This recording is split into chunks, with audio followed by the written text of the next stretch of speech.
Hello दोस्तों, good evening, नमस्कार, राम राम, जय हिंद। सभी प्यारे बच्चों को एक बार फिर आप सभी का हार्दिक स्वागत है इंस्पायर एजुकेशन के इस ऑनलाइन एजुकेशनल प्लेटफॉर्म पे।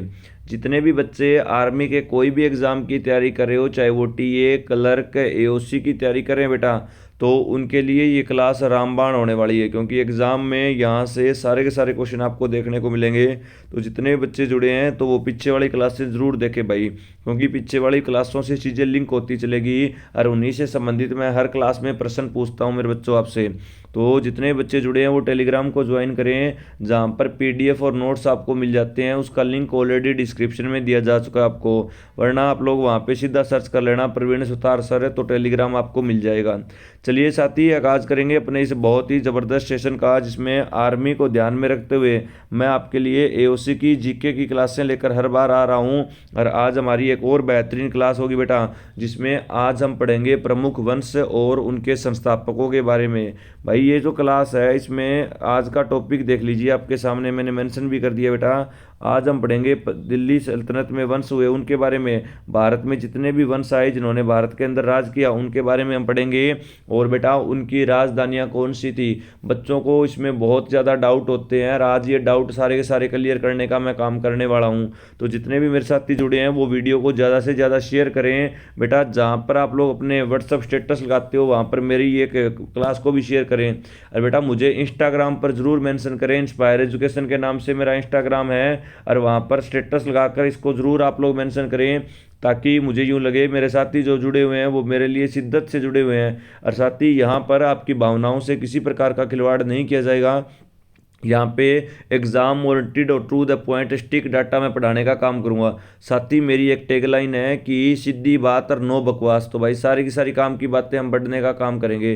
तो जितने भी साथी जुड़ते हैं वो एक बार कमेंट करके भी बता दिया करें कि गुरुजी मेरा नाम ये है और मैं कहाँ से जुड़ा हुआ हूँ। बेटा जो जुड़ते हैं, ताकि मुझे पता चले मेरे इस भारत देश से कौन सा बच्चा किस राज्य से मुझसे पढ़ रहा है। पिछली बार मुझसे सबसे ज़्यादा बच्चे महाराष्ट्र के, बिहार के और छत्तीसगढ़ के पढ़े थे। अब की बार आप लोग बताने का काम कर देंगे मेरे बच्चे कहाँ से जुड़े हुए हैं मेरे साथ। और आपको भाई मैं एओसी की बहुत अच्छे तरीके से तैयारी कराऊंगा, और आपकी डिमांड पर मैं जल्द ही आपके लिए मैथ और रीजनिंग भी लेकर आ रहा हूँ बेटा। और चिंता ना करना, हाथ पकड़े रखूंगा आपका तब तक जब तक मेरे बच्चों का सिलेक्शन नहीं होता है। चलिए साथी, आगाज़ करेंगे अपने इस बहुत ही ज़बरदस्त सेशन का, जिसमें आज हम पढ़ेंगे प्रमुख वंश, उनकी राजधानी और उनके संस्थापक। बेटा सबसे पहले बात करता हूँ मैं हर्यक वंश के बारे में। तो बेटा हर्यक वंश की राजधानी जो थी वो राजगिरी थी। और बेटा ये राजगिरी जो है ये बिहार में है, और हर्यक वंश की जो नींव रखता है बेटा वो बिंबिसार रखता है। इसके बाद है शिशुनाग। तो बेटा शिशुनाग से नाग याद रख लेना, नाग से नाग हो जाएगा, और इसका यही हो बेटा। इसके बाद नंद वंश, बहुत बहुत ज़्यादा इंपॉर्टेंट है मेरे बच्चे। और नंद वंश का राजा था महापद्म नंद। गुरुजी कैसे याद करें बेटा, आगे भी नंद आ रहा है, पीछे भी नंद आ रहा है, और हरी हरी नंद कर दो भाई। और बेटा इसकी राजधानी कौन सी थी, तो याद रखना नंद की राजधानी पाटलिपुत्र थी बेटा। कौन सी थी, पाटलिपुत्र। अब बेटा ध्यान देना, पूछ लेगा पाटलिपुत्र को आज किस नाम से जानते हो, तो बेटा पाटलिपुत्र का आज नाम पटना है। और पटना किसकी राजधानी है बेटा, बिहार की है भाई। किसकी राजधानी, बिहार की। पूछ लेगा पाटलिपुत्र शहर किसने बसाया था, तो आप आंसर कर देंगे सर ये शहर उदयन ने बसाया था बेटा। किसने बसाया था, उदयन के द्वारा ये बसाया गया था। बहुत इंपॉर्टेंट टॉपिक करवा रहा हूँ मेरे बच्चे। और पीडीएफ के लिए सारे बच्चे टेलीग्राम पर जुड़ जाएं, टेलीग्राम पर पीडीएफ यूं की यूं डाल दूंगा मैं। चलिए अगला देखिए, मौर्य वंश। बेटा मौर्य वंश की राजधानी भी पाटलिपुत्र थी। और बेटा इसका संस्थापक बहुत इंपॉर्टेंट था, चंद्रगुप्त मौर्य। और भाई चंद्रगुप्त मौर्य का नाम आया तो इसके गुरु का नाम क्या था, चाणक्य हुआ करता था। तो याद रखना चाणक्य किसके गुरु का नाम था, चंद्रगुप्त मौर्य के गुरु का नाम था। अगला शुंग वंश। शुंग वंश का भाई एक राजा था जिसका नाम था पुष्यमित्र शुंग। और बेटा इस पाटलिपुत्र की जगह उसकी राजधानी होगी विदिशा। कौन सी हो जाएगी बेटा, विदिशा हो जाएगी।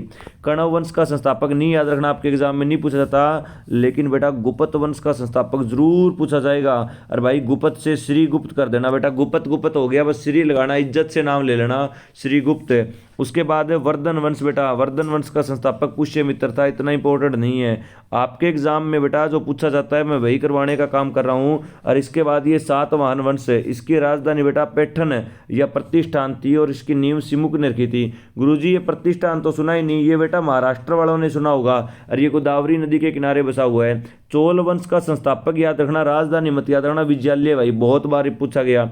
पल्लव वंश की भाई राजधानी याद रखना कांची, इसको कांचीपुरम बोलते हैं। और ये इसका संस्थापक था सिंह वर्मा। भाई आर्मी का बहुत अच्छा प्रश्न, राष्ट्रकूट है, और राष्ट्रकूटों का संस्थापक दंती दुर्ग था। ये तो ट्रिपल स्टार वाला क्वेश्चन है भाई। इसके बाद वो साल वंश है, और इसकी राजधानी बेटा द्वार समुद्रम, और इसका संस्थापक विष्णुवर्धन हुआ करता था। यहाँ तक सारी की सारी बातें नोट करनी है, और इनको अच्छे तरीके से मेरे साथी आपको पढ़ना है, और अच्छे तरीके से पढ़ोगे तो एग्जाम में गलती नहीं करोगे। अगला भाई गंगवंश नहीं याद रखना, गुर्जर प्रतिहार वंश नहीं पढ़ना, पांडे वंश पढ़ लेना। और पांडे वंश की राजधानी बेटे मदुरै थी। मदुरै नाम बहुत इंपॉर्टेंट है। मदुरै में मैं आपको मंदिर भी पढ़ाने वाला हूँ, मीनाक्षी मंदिर भाई। उसके बाद इसका संस्थापक जो है वो नेडियोन हुआ करता था। सेन वंश का संस्थापक है सामंत सेन है। और भाई पाल वंश तो बहुत ज़्यादा इंपॉर्टेंट हो जाएगा। क्यों गुरुजी? भाई पाल वंश का जो राजा था धर्मपाल है, और इसका संस्थापक है गोपाल है। तो भाई इस धर्मपाल ने बिहार में एक यूनिवर्सिटी बनवाई थी जिसका नाम था विक्रमशिला। तो विक्रमशिला विश्वविद्यालय गोपाल ने बनवाया, धर्मपाल ने बनवाया था, वो इसी वंश का था। ठीक है। अगला देखिए गढ़वाल वंश है, और भाई गढ़वाल वंश का जो था वो चंद्रदेव था। इसके बाद आपको सिर्फ याद करना है चंदेल वंश का, ये बाकी सब छोड़ देना बेटा, चंदेल वंश का याद कर लेना। सर चंदेल वंश का संस्थापक जो है वो ननुक हुआ करता था, और इसकी राजधानी खजुराहो थी। गुरुजी खजुराहो कहाँ पे है? तो बेटा ये मध्य प्रदेश में। और खजुराहो में गुरुजी एक मंदिर भी है, बिल्कुल, कंदरिया महादेव मंदिर है। और कंदरिया महादेव मंदिर कहाँ पे स्थित है भाई? तो वो खजुराहो के अंदर आप लोगों का पड़ता है। इसके बाद अगला वंश आपको याद रखना है चौहान वंश, बहुत बहुत इंपॉर्टेंट है बेटा ये सारे के सारे वंश। और चौहान वंश का संस्थापक वासुदेव था, जिसकी राजधानी राजस्थान का अजमेर हुआ करता था। बेटा गुलाम वंश, दिल्ली सल्तनत की बात आ गई, और यहाँ पर कुतुबुद्दीन ऐबक के द्वारा गुलाम वंश की नींव रखी जाती है। अगला खिलजी वंश है, और खिलजी वंश का संस्थापक था जलालुद्दीन फिरोज शाह खिलजी। बेटा गुलाम वंश ने 1206 से लेकर 1290 तक राज किया था। खिलजी वंश ने 1290 से लेकर 1320 तक राज किया था, ये आपको याद रखना है। उसके बाद भाई तुगलक वंश है। तुगलक वंश ने 1320 से लेकर 1414 तक राज किया, और सबसे ज़्यादा शासनकाल तुगलक वंश का था। बेटा इसका संस्थापक गयासुद्दीन तुगलक था। सैयद वंश, जिसका संस्थापक जो है वो ख्वाजा खिजर खान हुआ करता था। लोधी वंश, बेटा ये दिल्ली का अंतिम वंश था, जिसका संस्थापक बहलोल लोधी हुआ करता था। और मुगल वंश भाई बहुत बहुत इंपॉर्टेंट है, और मुगल वंश की नींव कौन रखता है? जहीरुद्दीन मोहम्मद बाबर है। और बेटा इस बाबर ने पानीपत की पहली लड़ाई लड़ी थी, और इसकी राजधानी कौन सी थी? गुरुजी इसकी राजधानी आगरा हुआ करती थी। कौन सी थी साथी? आगरा हुआ करती थी, ये आपको याद रखना है। तो साथी सारी की सारी बातें क्लियर है। तो आज हमने एक और टॉपिक कवर कर लिया, जिसका नाम क्या था? प्रमुख वंश और उसके संस्थापक। तो साथी जितने भी बच्चे मेरे साथ जुड़े हुए हैं वो रोज इस जबरदस्त सेशन में जुड़े हैं। और बेटा पीडीएफ के लिए आप लोग मेरे टेलीग्राम से जुड़े हैं, प्रवीण सुतार सर, या लिंक ऑलरेडी डिस्क्रिप्शन में आपको दिया जा चुका है। और क्लासें कैसी लगती है कमेंट करके ज़रूर बताएं। आपका एक एक कमेंट मुझे मोटिवेट करता है, और मैं आपके लिए यूं ही मेहनत करता रहूँगा। और तब तक के लिए मेरे साथ सारे साथी मेरे साथ बने रहेंगे। और जय हिंद, जय भारत।